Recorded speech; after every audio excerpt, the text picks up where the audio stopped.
Hi, everyone. So today I want to talk a little bit about antisocial relations, and specifically we'll get into prejudice and aggression in depth today. So I want to start out with some definitions. So the definition of prejudice is prejudgment. Stereotype is a generalized beliefs about groups of people.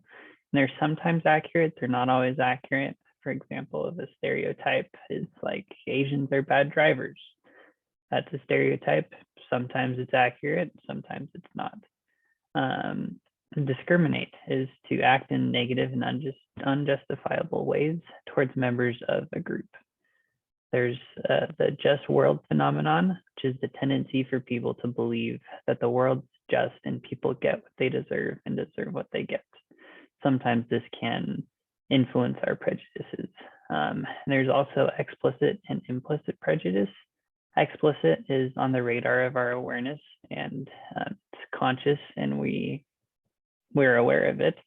Whereas implicit prejudice is kind of our knee-jerk response and it's below our radar.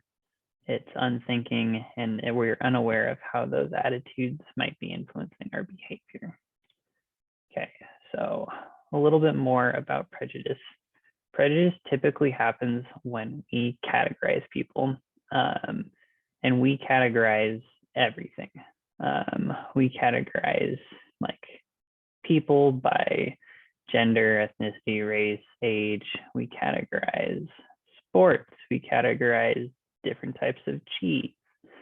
And when we categorize people into these groups, we often stereotype them. And so while overt prejudice and racism has started to go away and it's dwindled, subtle prejudice still does linger. And so it's not something that we notice as much, but we do still have a lot of prejudice in our society. We tend to overestimate how much those in the same group as us are similar, and we only look at the differences of those in different groups than us, even though we might have more in common with them. For example, if I play volleyball with someone who is Black, I actually probably have more in common with them than with someone who doesn't play volleyball who is white. But if I have prejudice against race, then I might seem to think that I have more in common with a white person. I hope that makes sense. There's a statistic in the book, which is 1 in 1,000 Black men have been killed by a police officer, which is more than double white men's rate. And this is terrible. It breaks my heart when I see these statistics. There's so many names of people and that I remember. There's Amadou Diallo, Trayvon Martin, Breonna Taylor, George Floyd. All of these unarmed Black people are getting killed by police officers. And it's really sad that it's continuing to happen. There was a study done that Black men are judged more harshly than white men when they commit stereotypically Black crimes, such as a drive-by shooting or gang violence, rather than if they were to do stereotypically white crimes, such as embezzlement or insider trading. And there was also a study done on these shootings that I talked about, where unarmed Black people are getting shot. And people were asked to either shoot or not shoot the men who appeared on the screen. Some of them held a gun, and others held just a random object, such as a flashlight or a bottle or a wrench, like in this case. And Blacks were unarmed Blacks were shot much more than unarmed whites. And this was done by Black people, by white people, by police officers alike. It seems as though race primes people's perception and they perceive that they are that they are dangerous just because they're Black. And that's really sad to me. And it's 2021. How is this still happening? I ask myself this question a lot. And part of the reason is because people don't speak up when they hear prejudiced remarks. So I want you to consider this right now. If you disapprove of prejudice, ask yourself, what message am I sending when I remain silent while others make racist, homophobic, or sexist remarks? Yeah, so we can move on to like where prejudice comes from. And a lot of it comes from an us versus them mentality. So we have our in-group, which is those we share a common identity with, whatever that identity might be. And then there's the out-group, those who are perceived as different or apart from that in-group. So they're not in that in-group. And we create our social identity with those that we feel we belong with, those in our in-group. And we can identify with whatever it is. So I could identify as I'm a child of God, or I'm an American, I'm a Bay Area native, I'm a BYU student, and then I'm a volleyball player. See, there's tons of different categories that I fit into, and there are people that would be considered my in-group for each of those. And then there are people who'd be an out-group for each of those. So the us versus them mentality says that those in our in-group, it's us versus everyone else. And that can create a lot of prejudice.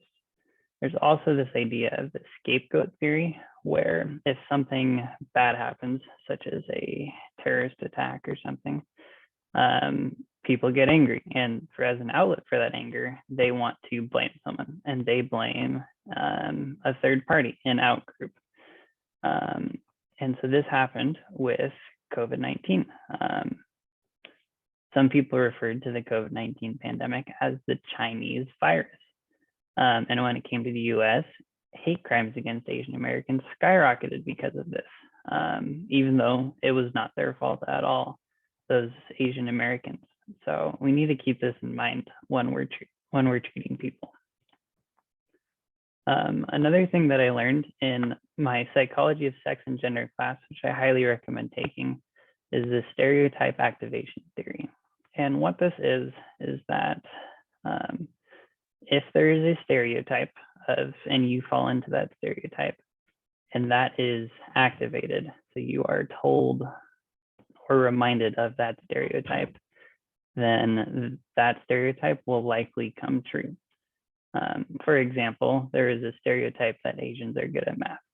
If that stereotype was activated, it was found that people who are Asian did better on the math test that they were given than if the stereotype was not activated. So that's good. Like, we want people to do better. So should we just remind people their stereotypes? No, because in reverse, there's a stereotype that girls are bad at math. And if that stereotype was activated, and it was found that they perform much worse. So we need to keep in mind what stereotypes we might be activating. And so these bad stereotypes can be really harmful and detrimental to each of us. Moving on to implicit prejudice, it's really good to be aware of some of the implicit biases that we might have, because like we've learned, it can greatly influence our how we treat people. So I would really encourage you to stop the video right now, head to this website, or just Google implicit association test and take one of these, so you can be more aware of some of the biases you might have. And the reason behind this is because if you're aware of the biases that you have, then you can change your behavior and how you might treat people. And that's why I really like this this quote by James B. Comey is, if we can't help our latent biases, we can help our behavior in response to those instinctive actions. So be aware of what biases you might have and make changes to your behavior when you're aware of that. So enough about prejudice for now. We can move on to aggression. So aggression is defined as any physical or verbal behavior intended to harm someone, whether done out of hostility or as a calculated means to an end.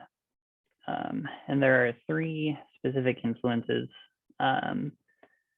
that influence aggression, and those are biological, psychological, and social influences.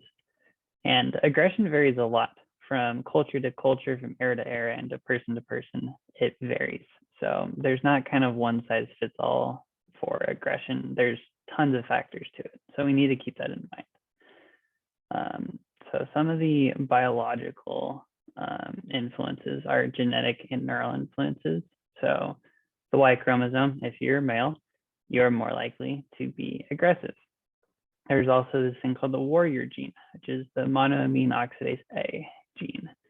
And if you have low MAOA, that tends to have more aggressive behavior. But if you have high MAOA, then you'll likely be more passive. And then as far as neural influences go, frontal lobe damage can influence your aggression or just immaturity of the frontal lobe. So this is why you often see teenagers be really aggressive, because their frontal lobe isn't fully mature.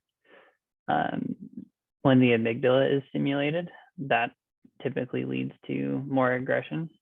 And you can also inhibit aggression with an electrode implanted in the area of the brain. We've found studying with rats. So that's an interesting thing to find out. Moving on to some biochemical influences, testosterone, high levels of it will increase aggression and low levels of it will decrease aggression. So if you're taking testosterone supplements and you're having a lot, you might be a little more aggressive. So maybe try to keep that in mind. Another thing that will influence it is alcohol, because it disinhibits judgment and your inhibition. And therefore, instead of like holding yourself back if someone might nudge you while you're in a bar or something, you're more prone to see that as an act of aggression, and you will act in kind in an aggressive manner if you're under the influence of alcohol. Frustration. This is more of a psychological influence of it. And so there's this concept of the frustration aggression principle, which is that when you're frustrated, that creates anger. And that anger can lead to aggression.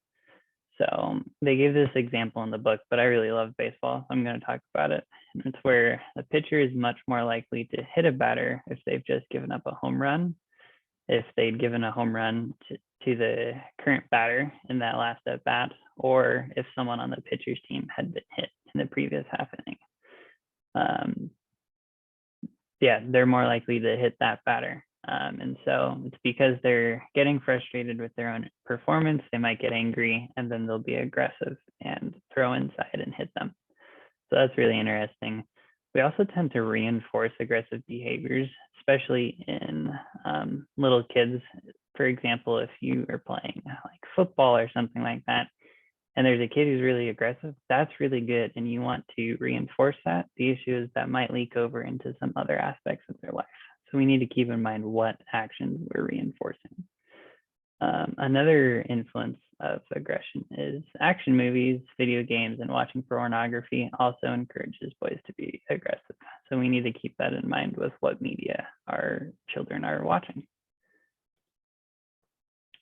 Moving on to violent video games and aggression. This is a hot topic for a long time, and there was some conflicting information. Some parts of it were saying that yes, it really does influence aggression, and then some studies showed that it wasn't really that big of an influence. But what they did find was that frequent playing of violent video games typically leads people to act more aggressive, typically. They are also less sensitive to cruelty. It will prime aggressive thoughts, and it will decrease their empathy. And some people also try to use this as an explanation, violent video games as an explanation for like mass shootings, school shootings, this kind of social violence. And it was found that it was only a modest contributor to that, because it's really is one factor amidst the many influences on aggression. So it's really hard to say that just this one small factor can make people do these horrible things, because there's biological, psychological, and social influences that all go into aggressive behavior. So to say it's just one is really just kind of ignorant. And that's all I really have for today. I wanted to do a little review because it's been a while since we looked at these terms. So pause the video right now and see if you can get these right. And then here are the answers. I hope you have a good rest of your day and have a great semester.